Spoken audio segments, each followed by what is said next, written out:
I welcome you all with my love and respect. Let you all open all your three eyes. Om Nithyananda Paramashivoham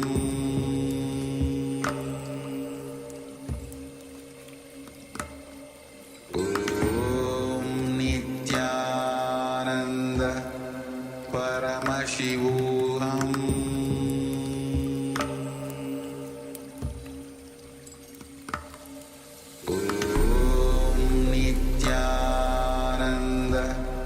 Paramashivoham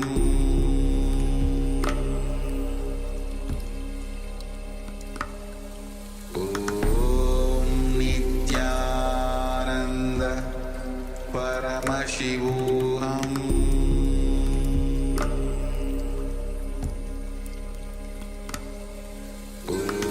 Om Nithyananda Paramashivoham Paramashivoham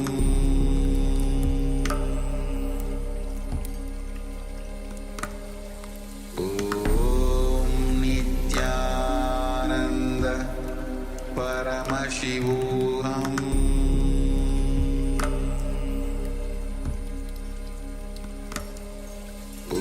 Om Nithyananda Paramashivoham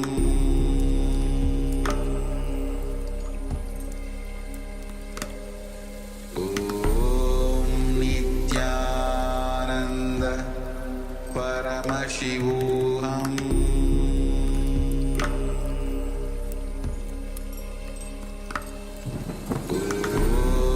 Nithyananda Paramashivoham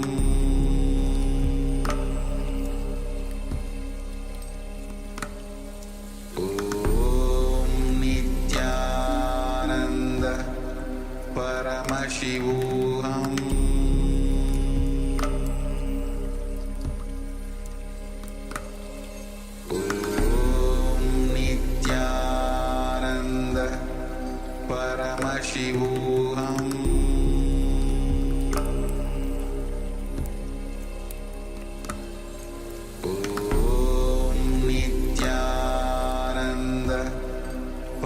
Paramashivoham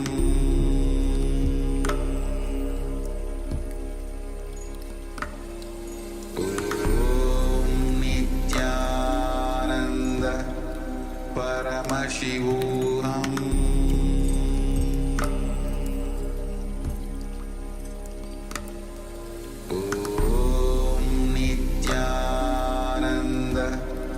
Paramashivoham Om Nithyananda Paramashivoham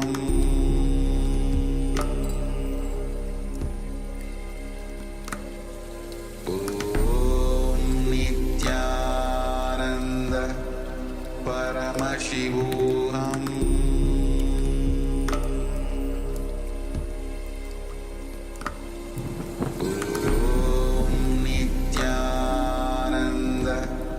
Paramashivoham Om Nithyananda Paramashivoham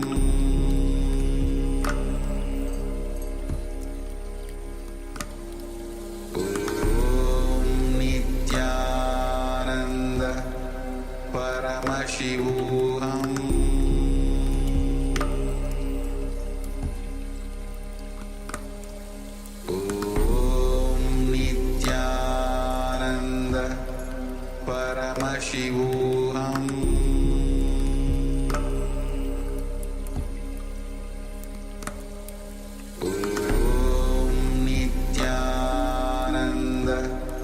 Paramashivoham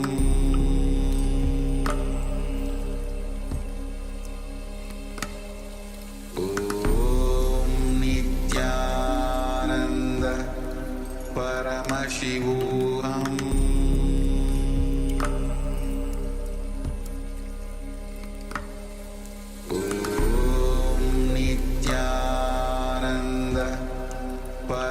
Paramashivoham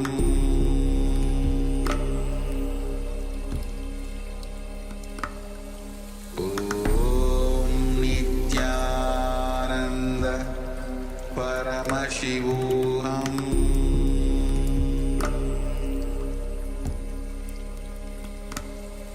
Om Nithyananda Paramashivoham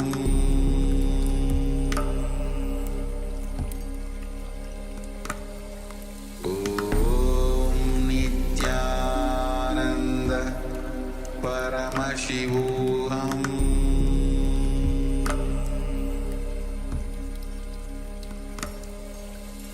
Om Nithyananda Paramashivoham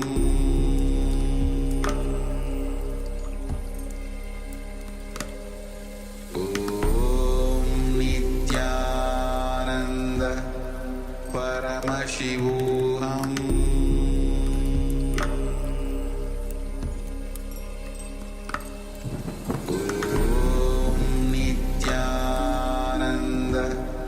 Paramashivoham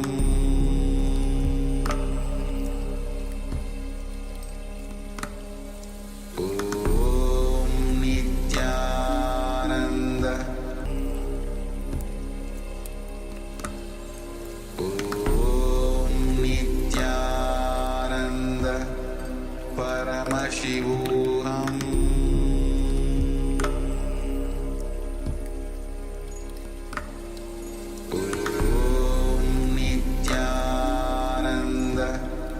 Paramashivoham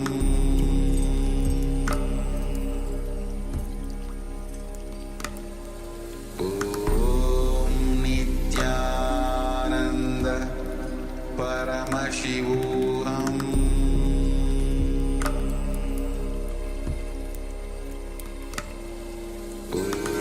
Om Nithyananda Paramashivoham Paramashivoham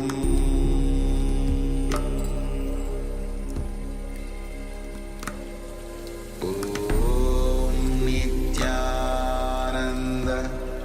Paramashivoham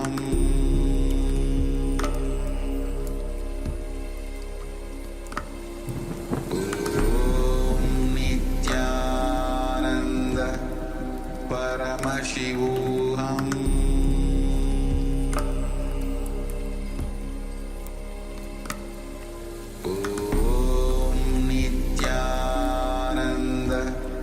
Paramashivoham Paramashivoham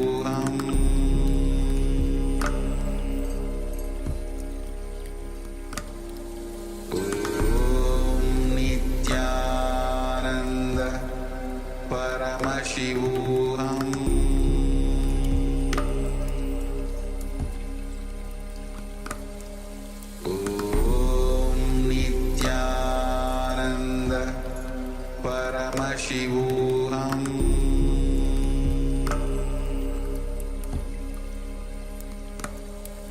Om Nithyananda Paramashivoham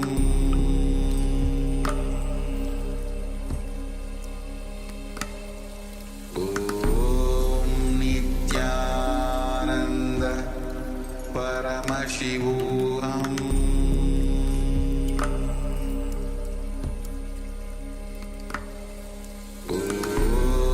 Nithyananda Paramashivoham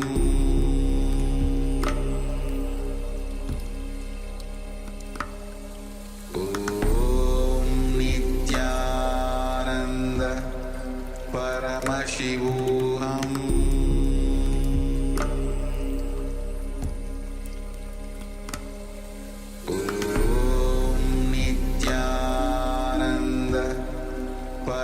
Paramashivoham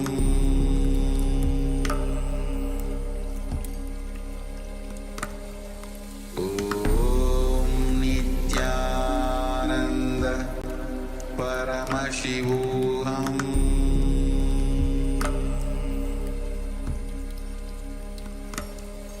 Om Nithyananda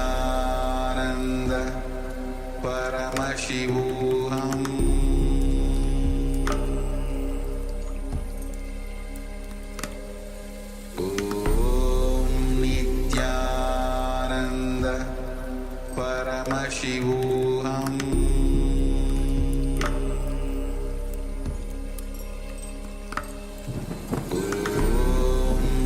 Nithyananda Paramashivoham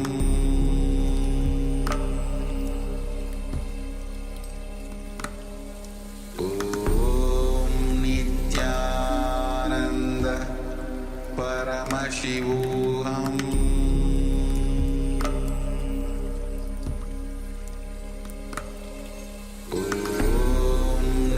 Nithyananda Paramashivoham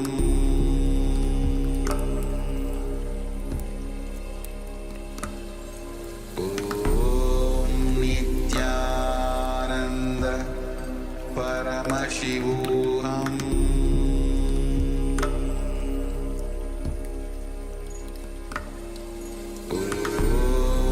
Nithyananda Paramashivoham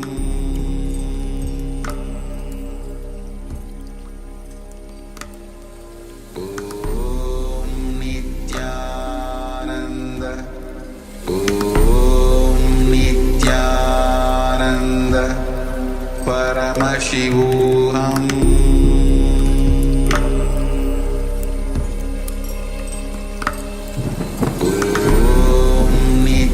Nithyananda Paramashivoham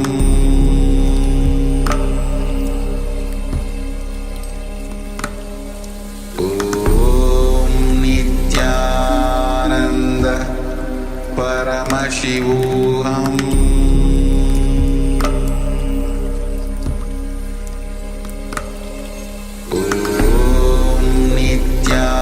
Nithyananda Paramashivoham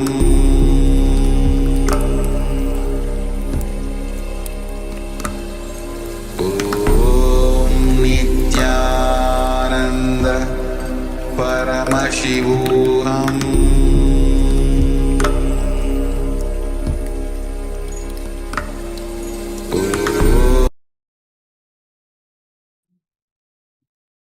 Nithyanandam Paramasukadam Kevalam Jnanamurtam Dvandvatitam Gagana Sadusham Tattvamasyaadilaksham Ekam Nityam Vimalamachalam Sarvadhi Sakshibhutam Bhavatitam Trigunarahitam Sadgurum Tam Namami. Yes. Nithyananda Maharishi. Nithyananda, everyone.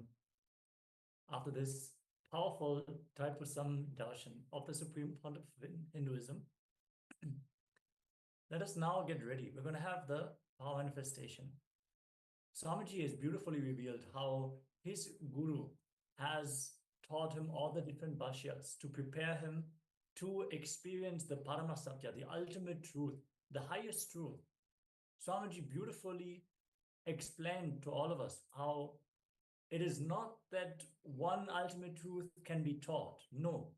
All the different acharyas, all the different bhashyas, the different interpretations of the scriptures, based on their individual experiences, they all complement each other. He also explained why it is important to follow one teaching all the way to the truth, all the way to the ground. It is not the scripture, not the interpretation that is going to lead us to the truth.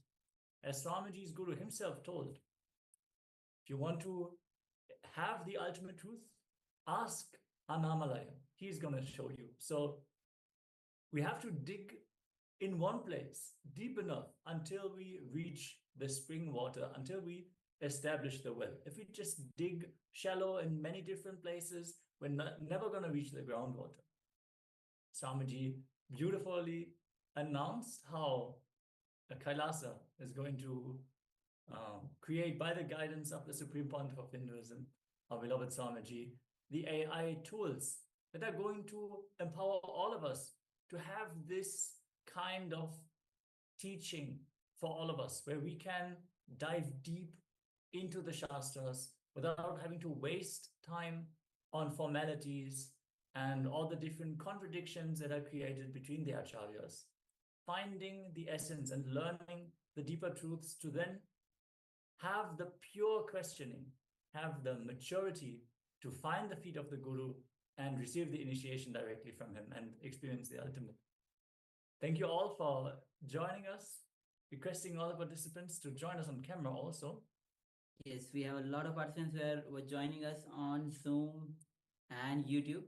So we have Ma Sangananda Nithyananda, we have Ye Qing Nithyanandam, we have Wang Zibin Nithyanandam, Ma Ling Ling Du Nithyanandam, Ma Ganamaranda Nithyanandam, and we have Ma Lata Nithyanandam, and also requesting all the participants with the camera switched off, please switch on your cameras. Ma Siavu, Ma Nithyananda, we have Luluni, we have Chengjia, we have Manitya, Bindu Shakti, and all of you, please switch on your cameras, be available in the camera, and give your full participation as we just finished the Taipusam, and the next grand celebration of Mahashivratri is going to come. So let's get prepared. Let's prepare ourselves for this Mahashivratri, Paramashivoham, where Swamiji will be giving us, blessing us on this Mahashivratri. So we'll be taking everyday step forward for this Mahashivratri. And of course, the sevas are always available. Those who wish to offer your sevas, your gratitude to the lotus feet of the Supreme Pontiff of Hinduism, you can always do that. We'll be giving the details to you. Yeah, and as we have seen today, during the Taipusam celebrations in the Kailasa in Malaysia, the Annadan is still going on. And now the Annadan has also started in Prayagraj on the Kumbh Mela. So the free food is offered to all the devotees of Lord Shiva, all the people who are present visiting the Kumbh Mela. Everyone who comes to our booth will be able to receive the Annadan, the free, blessed, sattvic vegetarian food. So if you're not able to make it to the Kumbh Mela physically, we invite you to at least receive the blessings from this Mahakumbh Mela once in 144 years, once in a lifetime. Yes. Receive the blessings by offering Annadana. You can offer Annadana, means you can donate to pay for the meals which are being served to the various different sadhus, all the visitors of the Kumbh Mela. So you can do your own contribution to the Mahakumbh Mela happening again once every 144 years in this very special auspicious time. We're going to share more details in the chat directly after the power manifestation. We invite all of you to offer the Annadana, so you can receive all the punya of all the souls, of all the beings that are being nurtured by this sacred food offering. Yes, as Swami says that we are not an individual as we think, we are a collective consciousness. So when you offer your devotion, your gratitude to that collective consciousness of this spiritual happening, automatically you receive that blessings. So and as Maharaj mentioned, it comes in not in next year or 1 year, it happens in this next happening is going to be after 144 years. So that's of course, we'll not be alive for this, for that second happening. So this is the time when we can, when we are here and this happening is happening actually. So this is the time when you become a part of it and receive all the benefits, spiritual benefits of it, and elevate your consciousness. Understand that we are a collective consciousness. When you contribute, when you become a part of this collective consciousness, simply your frequency raises. So with this, let's get started with the power manifestation. We'll be entering into the power of seeing picture blindfolded. So we'll be projecting you the image, and through the power of third eye, see what all is revealed to you through the third eye, every single detail. So let's get ready. You can sit with your head, neck, spine in a straight line and visualize Swamiji in a space. Swamiji has come down from Kailasa to give the superconscious breakthrough to the whole humanity. Feel His infinite grace, His infinite love showering upon you.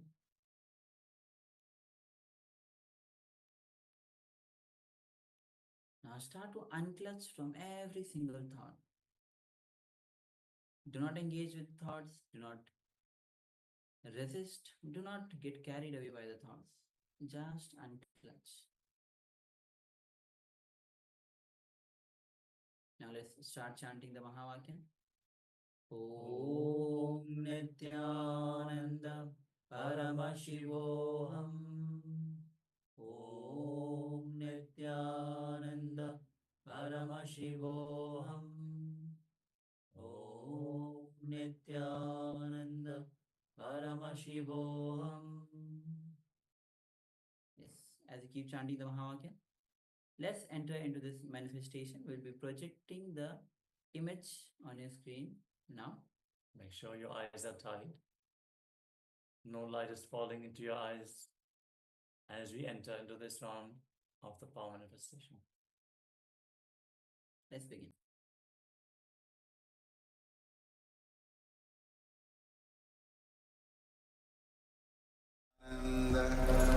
Paramashivoham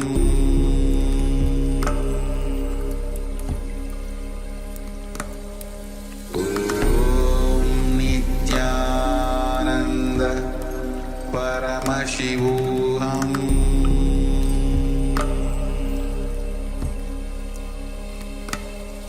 Om Nithyananda Paramashivoham Paramashivoham Om Nithyananda Paramashivoham Om Nithyananda Paramashivoham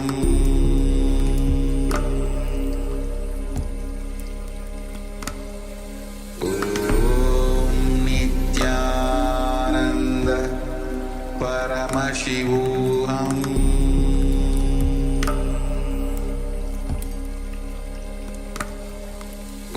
Om Nithyananda Paramashivoham Om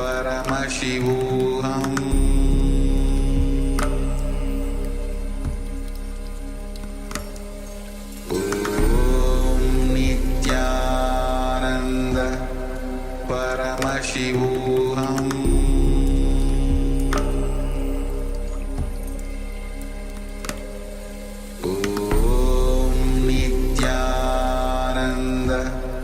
Paramashivoham Om Nithyananda Paramashivoham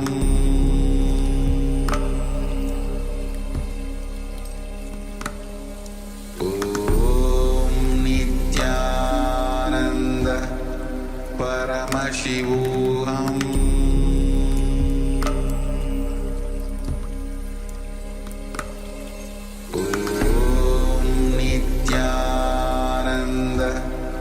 Paramashivoham Om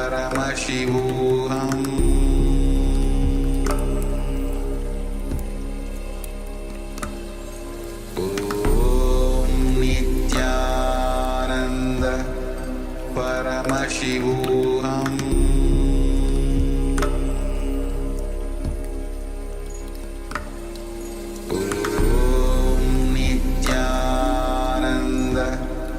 Paramashivoham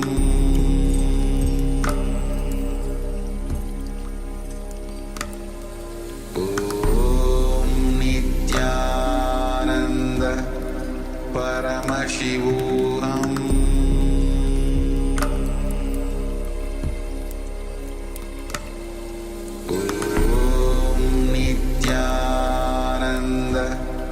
Paramashivoham